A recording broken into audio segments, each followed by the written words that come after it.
ভুল করে ফেলছেন, আরে ভুল তো সবাই করে, পাপ হয়েছে, আরে পাপ তো সবার আছে, আমরা সবাই পাপী।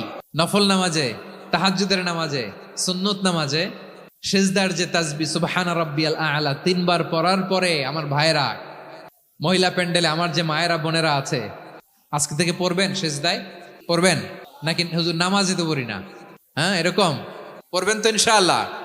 বনি ইসরাইলের এক লোক 500 বছর আল্লাহর ইবাদত করেছে। কয় বছর?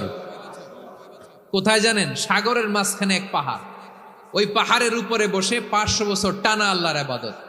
দিনে আর রাতে একবার করে নিচে নামতেন, সেখানে আল্লাহ তাআলা পাথরের ভেতর থেকে তার জন্য মিঠা পানির ব্যবস্থা করে দিয়েছেন, আর একটা ডালিম গাছের ব্যবস্থা করে দিয়েছেন। সকালে নামলে একটা টসটসে ডালিম, রাতে নামলে টসটসে ডালিম।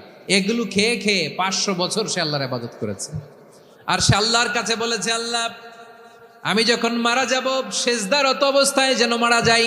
ঠিকই আল্লাহ সেজদারত অবস্থায় সাইয়েদনা আজরাইলকে পাঠিয়ে দিলেন। সেজদারত অবস্থায় লোকটা মারা গেল। 500 বছর ইবাদতের পরে আল্লাহর দরবারে কিয়ামতের কঠিন ময়দানে যখন লোকটা হাজির হয়ে যাবে, আল্লাহ বলবেন আদখিলু আবদি আল জান্নাতা বিরহমাতি, আমার বান্দাকে আমার দয়া, আমার ভালোবাসা দিয়ে জান্নাতে ঢুকায়া দাও। 500 বছর ইবাদত করছে তো আমার দয়ায় আমার বান্দারে জান্নাত দাও।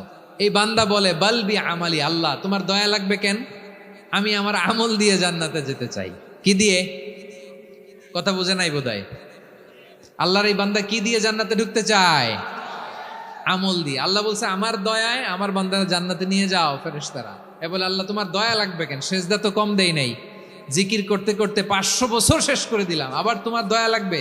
আমি তো আবার আমলেই জান্নাতে যেতে পারি। আল্লাহ বলবেন তাই, ঠিক আছে, আমি চাইলাম দয়া দিয়ে জান্নাত দিব, তুমি চাইলে আমল দিয়ে ঢুকবা, ঠিক আছে, তোমার আমল আর আমার যে দয়া দুইটার একটু মাপ দেই।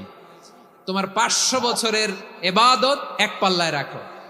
আর আল্লাহ বললেন আমি যে দয়া করে এই দুনিয়ার নাজ নেয়ামত বিউটি সৌন্দর্য দেখার জন্য তোমার দুটা চোখ দিয়েছিলাম, দুটা নয় একটা চোখ আরেক পাল্লায় রাখো। রাখা হবে, দেখা যাবে ওই 500 বছরের ইবাদত হালকা হয়েছে, আর মুহূর্তের মধ্যে আল্লাহর দেয়া একটা চোখের নেয়ামত ভারী হয়ে গিয়েছে। আল্লাহ বলবেন তোমার কথা মতো মাপ দেয়া হলো, এবার ফলাফল দেখো, হিসাব বলে তুমি এখন জাহান্নামে যাবা, go to the hell fire, যাও এবার জাহান্নামে যাও। মাপ জোখে যখন আসছো আমার সাথে হিসাব ক্যালকুলেশন, যাও তুমি এবার জাহান্নামে যাবা। এবার লোকটা কাচুমাচু করে বলে আল্লাহ আমি বুঝি নাই, আল্লাহ আমি বুঝতে পারি নাই, খেয়াল করি নাই, তুমি আমারে ক্ষমা করো, তুমি আমারে মাফ করো।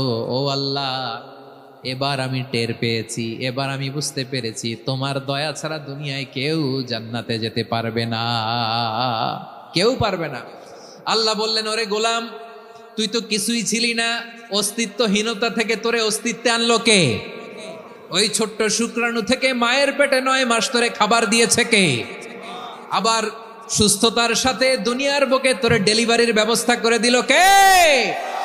আবার তোর মায়ের বুকের ভেতরে 2টা খাবারের লাইনের ব্যবস্থা করে দিল কে? আবার তোকে শৈশব পেরিয়ে কৈশোর পেরিয়ে তারুণ্য, তারপরে যৌবন, এগুলো দান করলো কে? তার চেয়েও বড় কথা, পাহাড়ের মাঝখানে সাগরের মাঝখানে 500 বছর ইবাদত করার শক্তি তোর গায়ে দিয়েছে কে?